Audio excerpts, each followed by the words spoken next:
Random sample of FISA warrants shows consistent lack of evidence, documentation to spy on Americans, Inspector General finds. Hello, this is Robert Romano, Vice President of Public Policy with Americans for Limited Government, dailytorch.com.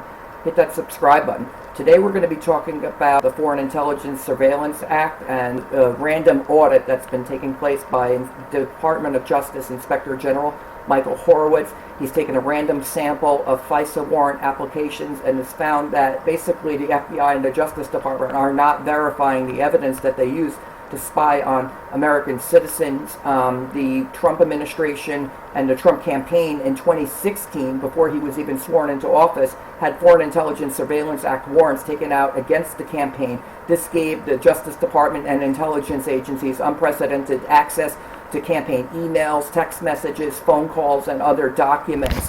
And it was on phony baloney allegations that President Trump and his campaign were Russian agents. Turns out the whole thing was made up. Christopher Steele and his dossier basically made these allegations and used uncorroborated information that was eventually passed along to the FBI.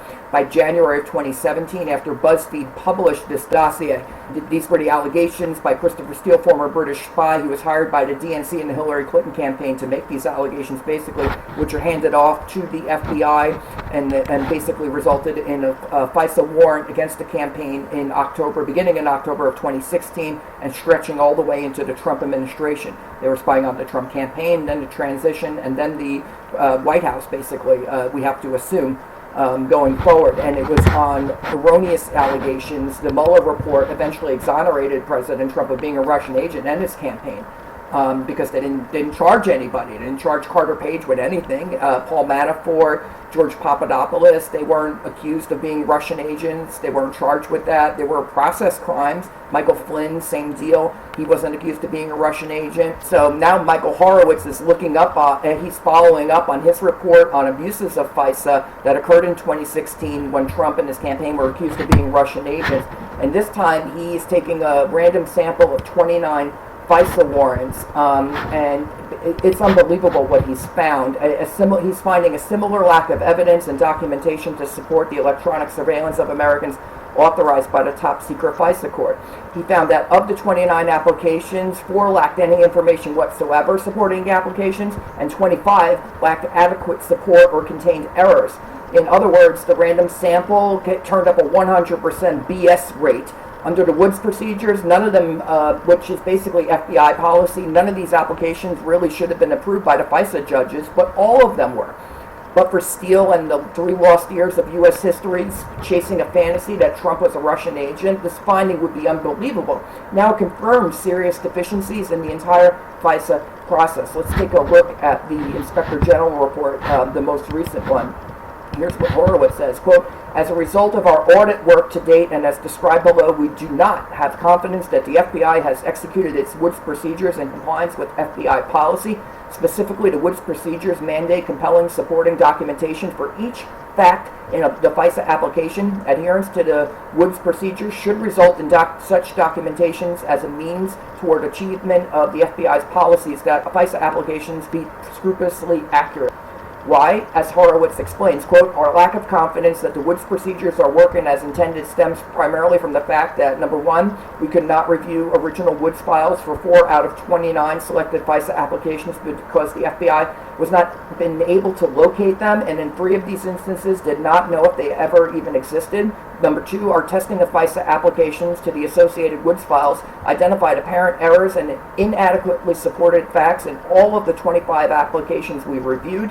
And interviews to date with available agents and supervisors in field offices generally have confirmed the issues we identified. Number 3, existing FBI and NSD oversight mechanisms have also identified deficiencies in documentary support and application accuracy that are similar to those that we have observed to date. And number 4, FBI and NSD officials we interviewed indicated to us that there were no efforts by the FBI to use existing FBI and NSD oversight mechanisms to perform comprehensive strategic assessments of the efficacy of the Woods procedures or FISA accuracy, to include identifying the need for enhancements for training and improvements in the process or increased accountability measures. Now, fortunately, FISA reauthorization is actually still on the table. It had been coming up, and now it's been kicked off for 77 days until May 30. Rand Paul and Mike Lee were able to convince Mitch McConnell to kick this off until after the Chinese coronavirus emergency, so that this can get the attention that it really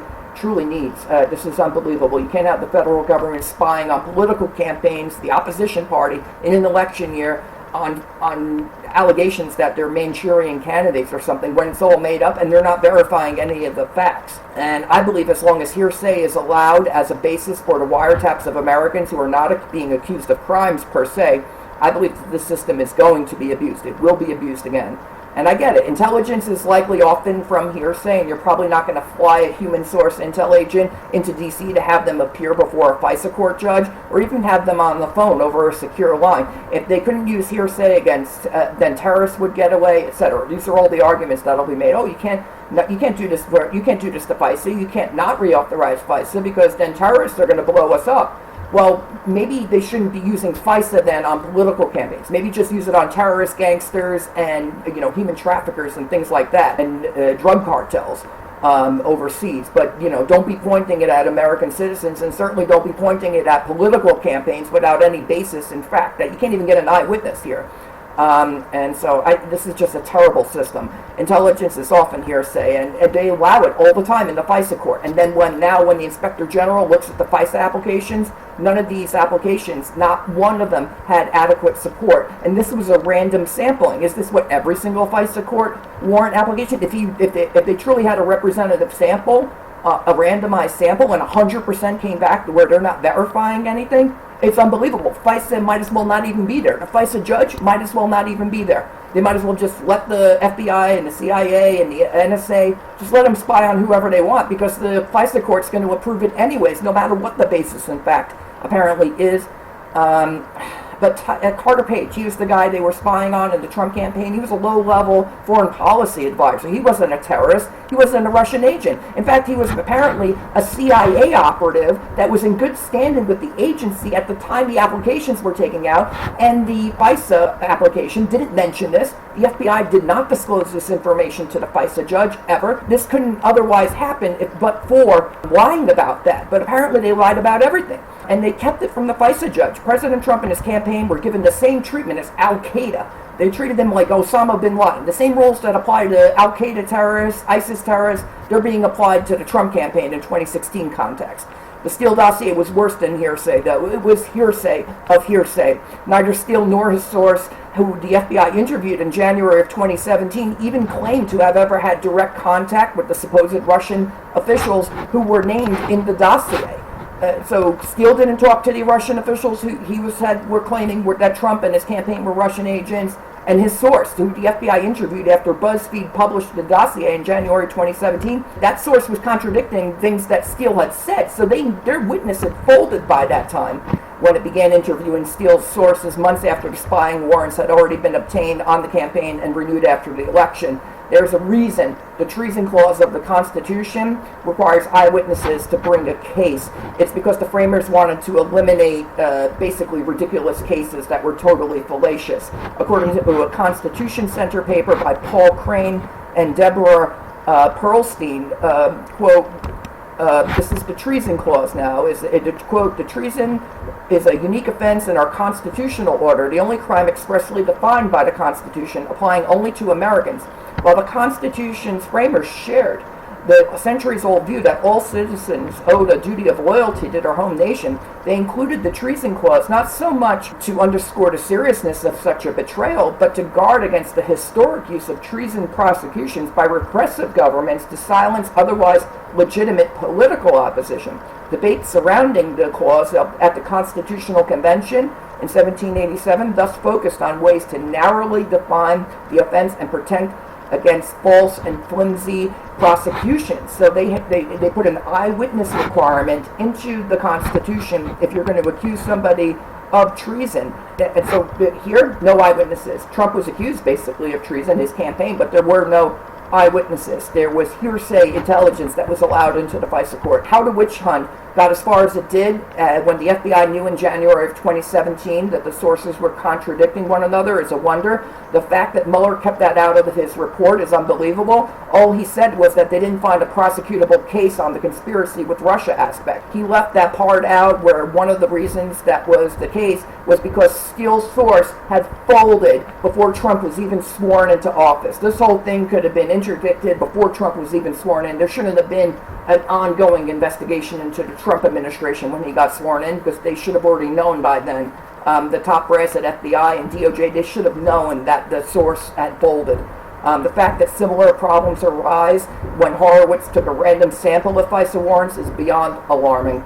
2 years ago, when Americans for Women in Government, we gave Devin Nunes the Congressman of the Year award for his work in exposing these abuses. We also gave him a bag of FISA warrant-approved rubber stamps to give to his colleagues on the House Intelligence Committee. It was tongue-in-cheek at the time, but as it turns out, the FISA court really is a rubber stamp, and it needs to basically be ended. They should eliminate FISA and the FISA court if this is the minimal level of verification that's occurring, which is to say none. And I'll leave you with the close here. What information do FISA judges verify when they deprive American citizens their constitutional rights and record their lives? Apparently none. Add to that the fact that verifying the information is not even apparently required in the statute, where we rely on a non-binding FBI memorandum from 2001. This is not the law. The Woods procedures are a policy. They were put in place almost 2 decades ago, and apparently those aren't even being followed, and they're not even legally required to do so.